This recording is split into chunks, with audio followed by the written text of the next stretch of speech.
கிறிஸ்துவுக்குள் மிகவும் பிரியமானவர்களே, இந்த நாளிலும் இந்த கோடை விடுமுறை நாட்களில் எனது பிள்ளைகளுக்காக நான் திட்டம் பண்ணியிருந்த ஒரு காரியத்தை உங்களோடு கூட பகிர்ந்து கொள்ளும்படியாய் எனக்கு ஒரு ஏவுதல் உண்டானது.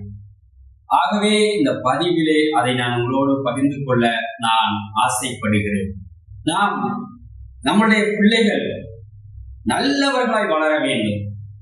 இன்றைக்கு பூமியிலே பார்க்கிற மது போதை பழக்கங்கள் இன்னும் மேலும் நிறைய தீமையான பாதைகளை நமது பிள்ளைகள் தெரிந்து கொள்ளாதபடிக்கு, அவைகளிலே சிக்கி அடிமை ஆகிவிடக் கூடாதபடிக்கு நல்லவர்களாய் வளர வேண்டும். பெரியவர்களை மதிக்கிறவர்களாய் வளர வேண்டும். எல்லோரும் போற்றுகிறவர்களாய் வளர வேண்டும் என்று சொல்லி நாம் அனைவருமே வாஞ்சிப்போம். அதற்காக நாம் பல காரியங்களை கூட நாம் முன்னெடுப்போம். சிறந்த பள்ளிக்கூடத்திலே நாம் சேர்த்திருப்போம். அநேக காரியங்களை நாம் கற்றுக் கொடுப்போம், சொல்லிக் கொடுப்போம். அநேக புத்தகங்களை, நீதி நூல்களை கூட சில நேரம் நாம் வாங்கி கொடுத்திருப்போம். ஆனால் நம்மளுடைய பிள்ளைகள் நல்லவர்களாய் வளர வேண்டும் என்று சொன்னார், வேதம் ஒரே ஒரு காரியத்தை நமக்கு ஒரு ஆலோசனை கொடுக்கிறது. அது என்னவென்று தெரியுமா? வேதம் கூறுகிறது, சத்தியத்தை அறிவீர்கள், சத்தியம் உங்களை விடுதலையாக்கும் என்று. ஆம் பிரியமானவர்கள், இந்த பூமியில் இன்று நாம் பார்க்கிற எத்தனையோ பாவ வழிகளுக்கு, தீம வழிகளில் இருந்து நம்மை காத்து கொள்ள வேண்டும் என்று சொன்னால் நாம் சத்தியத்தை அறிந்து கொள்ள வேண்டும். சத்தியமாவது என்ன? அதுதான் தேவனுடைய வார்த்தை. அது வேத புத்தகமாக தேவன் கிருபையாய் நமது மொழியிலேயே நமக்கு மிக குறைந்த விலையில் எளிதாக நமக்கு கிடைக்கக்கூடிய வகையில், அதுவும் விதவிதமான அச்சுக்களில், காகிதங்களில் அழகழகாக நமக்கு தேவன் கிடைக்கும்படி செய்திருக்கிறார்.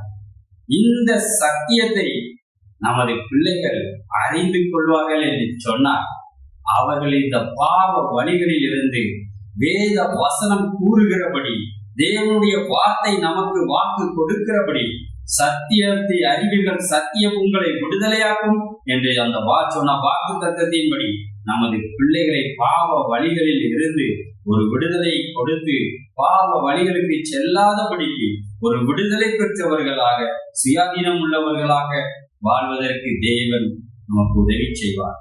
ஆம், அப்படி என்று சொன்னால் கடந்த 10 மாதங்களாக எத்தனையோ உலக காரியங்களை கற்றுக்கொண்ட நமது பிள்ளைகள் இந்த 2 மாதங்கள், ஏப்ரல் மே மாதங்களிலே சத்தியத்தை கற்றுக்கொள்வதற்கு நாம் ஊக்கப்படுத்த வேண்டும்.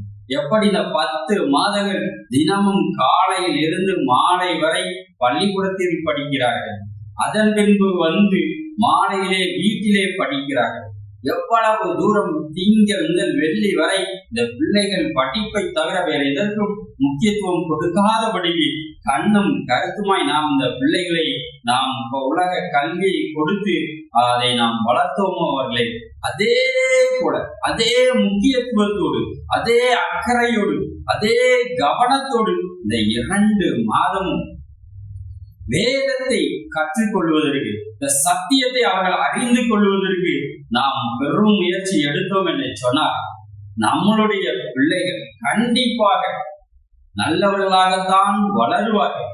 அந்த வேத வார்த்தை, ஜீவனுள்ள தேவனுடைய வார்த்தை, வல்லமையுள்ள தேவனுடைய வார்த்தை, அவர்களோடு அது பேசிக்கொண்டே இருக்கும். தேவனுடைய வார்த்தை, தேவன் தமது வார்த்தையை கனம் பண்ணி இருக்கிறார், மகிமைப்படுத்தி இருக்கிறார்.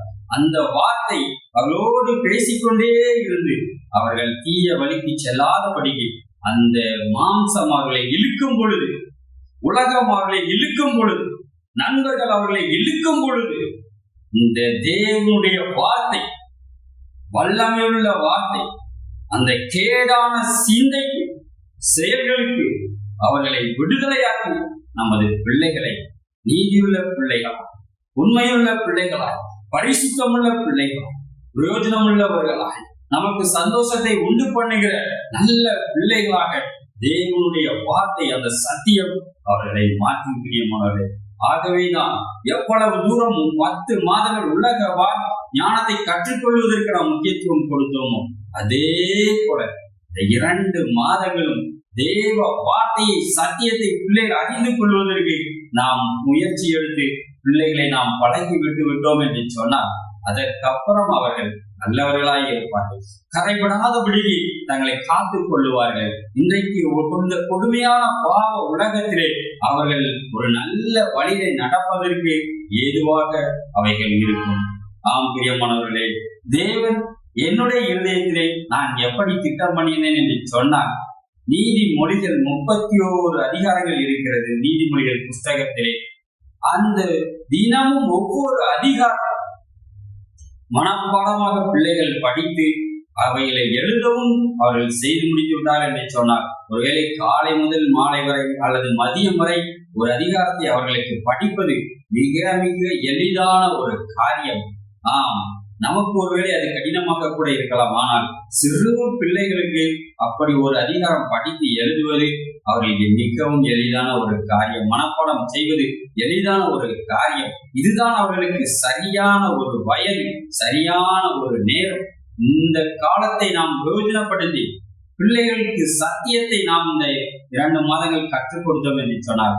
நான் திட்டம் பண்ணியிருக்கிறபடி தினமும் ஒரு நீதிமொழிகள் அதிகாரம், முதலில் 31 நீதிமொழிகள், அந்த அதிகாரங்களையும் பிள்ளைகள் மனப்பாடமாய் கற்றுக்கொள்ளலாம்.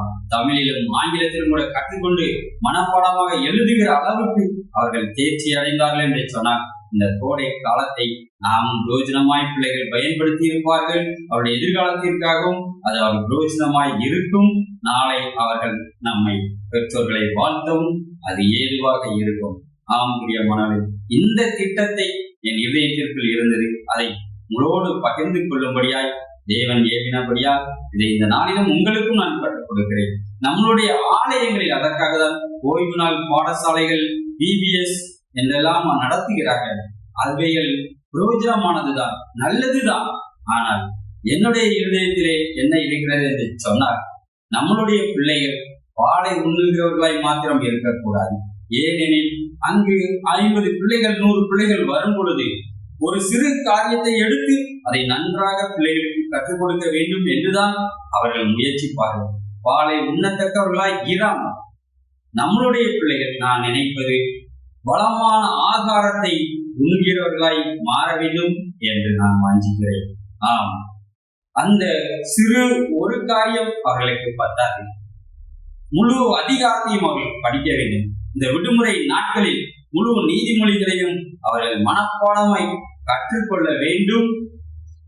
அப்பொழுது அவர்கள் காரியம் இப்படி இருக்கிறதா என்று சொல்லி அவர்கள் தங்களை திருத்திக் கொள்வதற்கு ஏதுவாக இருக்கும். ஒருவேளை அவர்கள் இந்த சத்தியத்தையே அறியவில்லை என்று சொன்னார், அவர்கள் எப்படி வாழ்வார்கள்? அவர்களுக்கு எது சரி எது தவறு என்று எப்படி தெரியும்?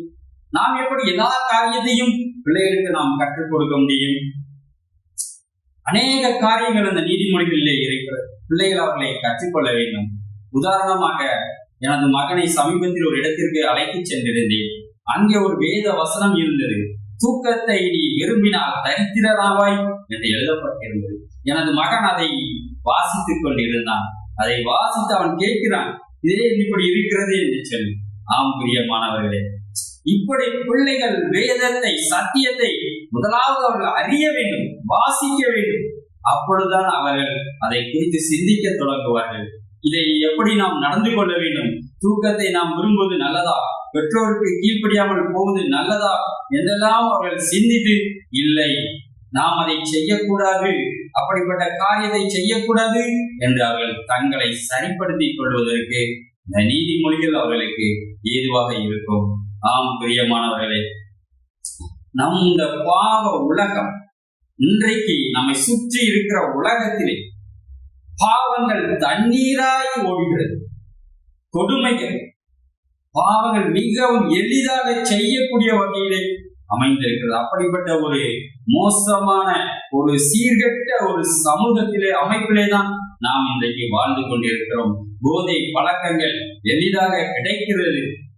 இப்படிப்பட்ட ஒரு சூழ்நிலையில் தான் நமது பிள்ளைகளை நாம் எப்படியாக நாம் பாதுகாத்துக் கொள்வது? அவர்களுக்கு நாம் செய்யக்கூடிய ஒரே ஒரு நல்ல காரியம், நமக்கு இருக்கிற ஒரே ஒரு சிறந்த வழி அவர்களுக்கு சத்தியத்தை அவர்களுக்கு ஊட்டுவதுதான். இந்த சத்தியத்தை அவர்களுக்கு அறிவிப்பதுதான். இந்த சத்தியத்திலே அவர்களை நடக்க பழக்குவதுதான். இதிலே அவர்கள் சிறு வயதிலே அவர்கள் அறிந்து கொண்டார்கள், நடக்க பழகினார்கள் என்று சொன்னார்.